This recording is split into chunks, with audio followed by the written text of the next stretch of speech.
Bloomberg once blamed end of redlining for 2008 collapse. Washington, AP.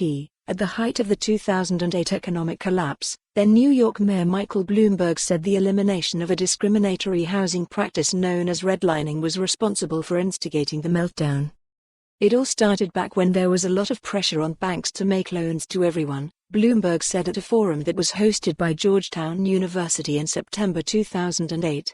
Redlining, if you remember, was the term where banks took whole neighborhoods and said, people in these neighborhoods are poor, they're not going to be able to pay off their mortgages, tell your salesmen don't go into those areas.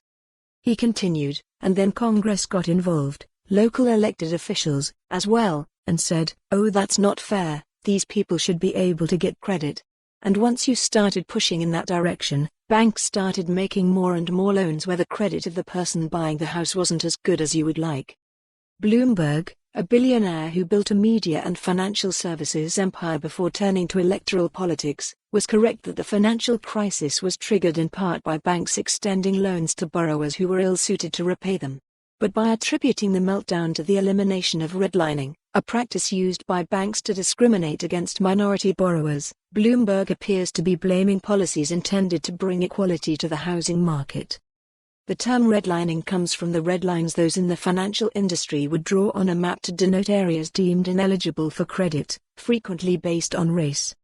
It's been well documented that the 2008 crash was caused by unethical, predatory lending that deliberately targeted communities of color, said Deborah Gorman, president and CEO of the Redlining Institute, a nonprofit that works for racial and economic justice.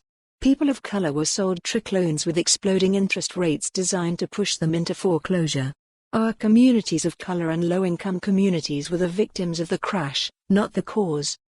Campaign spokesman Stu Loza did not directly address Bloomberg's past comments on the practice.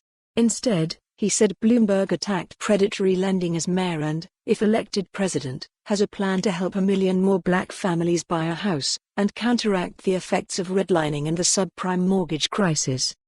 The campaign also pointed to efforts by Bloomberg's private philanthropy to help other cities craft policies that will help reduce evictions.